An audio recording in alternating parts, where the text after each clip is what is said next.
Olá, meus amigos do YouTube, que prazer estar aqui com vocês mais uma vez e nessas oportunidades que a gente está tendo aos finais de semana de aprender mais sobre os peixes. Tem sido muito bom e a gente está sempre atrás aqui na Aquaminas de peixes diferentes para estar mostrando aqui no canal que tragam um aprendizado, conhecimento das espécies, falando também de preservação das mesmas, né? E hoje eu trouxe um bicho que realmente eu acho que você não conhece, dos bagres, bem peculiar, de beleza bem peculiar. Tá aí? Ficou curioso? Esse é o Giraffe Catfish. Acompanhe com a gente.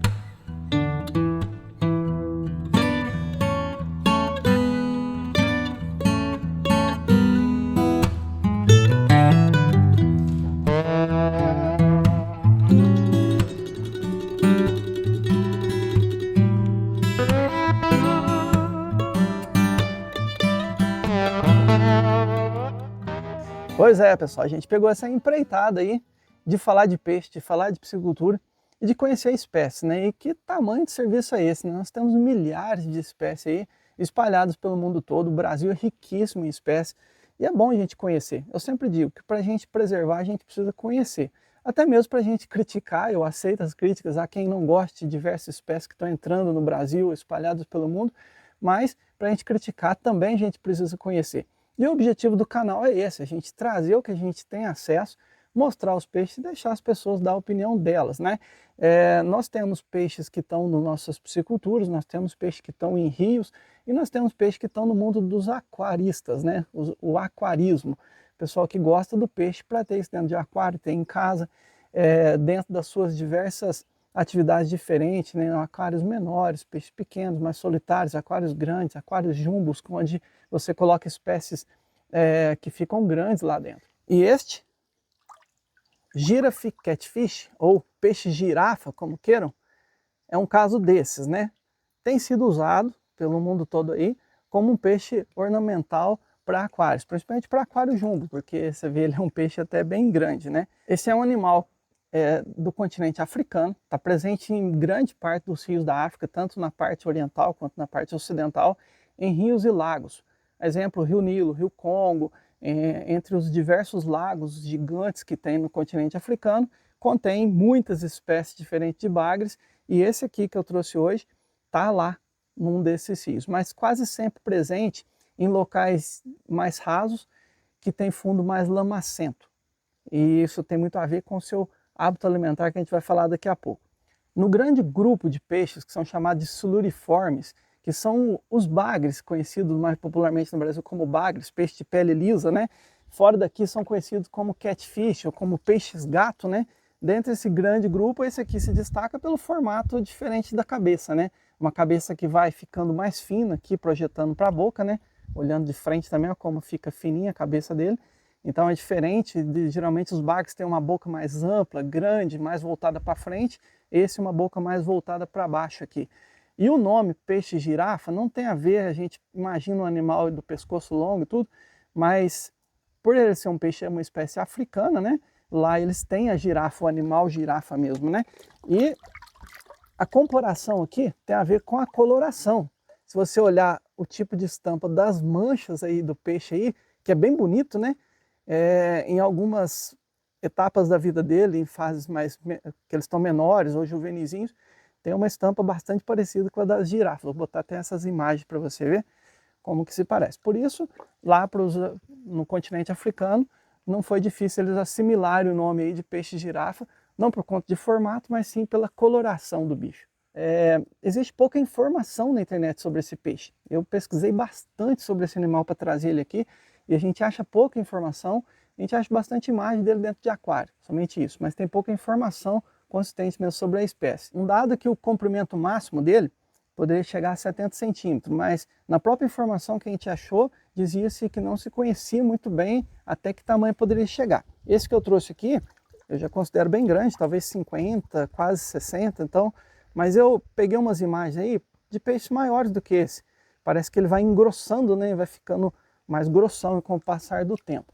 Mas o que se tem descrito, peixe de até 70 centímetros, que eu imagino que deve dar aí peixe de 3, 4, talvez 5 quilos, né? E qual que é a importância desse peixe? No seu local de origem, é usado como alimentação. O peixe é pescado e é usado como peixe-alimento. O pessoal come esse peixe por lá, né? Mas aonde que ele está ficando famoso em outras partes do mundo? Dentro do aquarismo. Até é uma espécie que a gente não trabalha em piscicultura, não tem isso aqui. Eu consegui esse peixe para mostrar aqui no canal, mas a gente não tem isso aqui. Ele só é encontrado e só pode ser usado aqui mesmo dentro de aquarismo, né? Onde ele fica... acaba agradando muitas pessoas pela sua beleza peculiar, né? O pessoal do aquarismo curte esses peixes que tem uma beleza diferente, que tem um formatão diferente, fica engraçado, fica bonito dentro do aquário, compõe, tem uma coloração interessante, tem um comportamento interessante para aquário, então por isso ele está sendo usado dentro do aquarismo. Não é um peixe que está sendo voltado para piscicultura, não tem estudo sobre isso, até não tem estudo mesmo sobre reprodução, sobre criação desse peixe, quanto cresce por ano, não achei nada sobre esse peixe falando disso. Mas dentro do mundo do aquarismo já está tendo lá o seu espaço. Um dado que a gente já tem aqui que ele aguenta temperaturas aí variando desde 20, 21 graus até 25 graus, então tem uma amplitude térmica aí bastante variável, então tolera, talvez não existe tanto cuidado quanto a isso dentro da criação dele em aquários, né? E pH também dentro da faixa normal para peixe, entre 6,5 até quase 8, ele vai estar sobrevivendo bem. Então não é tão exigente nem com relação a pH, nem com relação à temperatura. E é um peixe de comportamento calmo, é um peixe de temperamento calmo para conviver com outros peixes. Então quem usa isso dentro do aquário não tem tanto risco dele brigar com outros peixes, ou dele não é uma espécie tão territorial dentro de aquário, não briga tanto com outros peixes e também não preda outros peixes, ele não é carnívoro. Na verdade, até entrando já nesse assunto, né, o hábito alimentar desse peixe ele é classificado como onívoro, que seria um peixe que come de tudo. Mas pelo seu jeitão da sua boca, que até lembra bastante o nosso, o cuiu-cuiu nosso, né, lembra bastante o cuiu-cuiu, essa boca voltada para baixo, normalmente tem a ver com peixes que se alimentam de coisas de fundo, né? Ele não precisa fazer nenhum esforço para estar sugando coisas do fundo, visto que a sua boca já está voltada aí para baixo, né?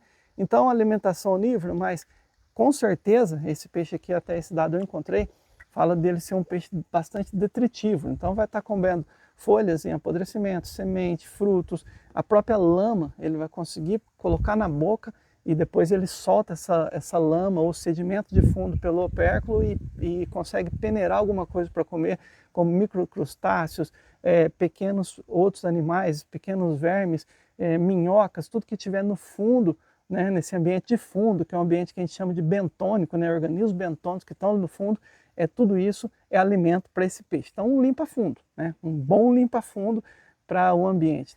E dimorfismo sexual não é tão aparente na espécie. Geralmente as fêmeas são maiores, mais arredondadas, mas não tem um dimorfismo sexual tão aparente aqui na espécie. E aí a gente entra no caso de reprodução. E aí sim, a gente tem uma coisa muito interessante que acontece na espécie, que eu queria comentar aqui com vocês. Esse peixe não é um peixe de piracema, então ele não sobe rio, não faz migração e solta seus ovócitos ou seus gametas na água de rio. Ele vai fazer ninho, é um peixe que tem cuidado com a prole, ele faz ninho, a fêmea deposita os ovos, o macho fecunda e depois o macho fica em cima vigiando esses ovos. E qual que é o comportamento que eu disse diferente que acontece nessa espécie? Existe um outro tipo de bagre africano, com um nome diferente, Dinotopterus cunigtoni, que é um tipo de bagre africano também, de menor porte. Ele se aproveita do ninho aqui do peixe-girafa.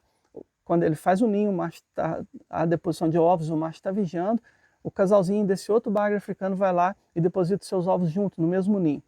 E o que acontece? Os filhotes nascem e o filhote do outro bagre come os filhotes do bagre girafa aqui, do peixe girafa. E os pais continuam cuidando da prole do outro peixe. Então é um exemplo de um cuidado interespecífico aí de uma espécie cuidando de outra. É semelhante ao que acontece na ave cuco, que é famosa no mundo aí, que põe seus ovos no ninho de outros passarinhos e eles acabam cuidando do filhote. Aqui em Minas acontece um caso desse com uma ave que é chamada de tico-tico, e existe o passo preto falso, também conhecido como chupim, que vai lá e bebe os ovos do tico-tico e acaba botando seus ovos no meio e ela acaba criando o filhote da outra espécie. Bom, parece maldade, né? Mas isso acontece na natureza em alguns casos. E aqui é o primeiro exemplo que eu vejo num peixe, né? Ele acaba criando os filhotes dos outros peixes. Não acontece em todas, os ovelocos não ia extinguir com a espécie, né? Não acontece em todas, mas em alguns casos acontece, isso já foi descrito, esse comportamento. E é bem interessante, né? Um bicho que acaba criando o filhote do outro que comeu o seu próprio filhote. É triste, triste imaginar isso na natureza, mas acontece. Vamos dar aquela última olhada no peixe? Olha que coloração bonita. Lembra um pouquinho o nosso mandi, a hora que eu olho no meio, mas essa coloração amarronzada, né? meio amarelo, dourado, sei lá, com as manchinhas mais escuras. Achei muito interessante. Nadadeira adiposa dele é enorme. Calma, calma, calma. Nadadeira adiposa enorme, as caudas são bastante grandes, bonitas, né? E o destaque da cabeça, que vai ficando fina e virando para essa bocona mole aqui. Eu sinto aqui que tem uns pequenos dentes raspadores aqui no fundo, sabe? Não está me mordendo, mas tem uns pequenos dentes raspadores, boca bem mole, e os barbilhões aí que ajudam esse peixe a encontrar alimentos. Esses barbilhões têm essa função tátil, a função gustativa, olfativa, então eles percebem bastante o ambiente de fundo, e esses barbilhões estão bem voltados para baixo, junto com a boca, fazendo essa bocona estranha aí, né? Molenga, super molenga.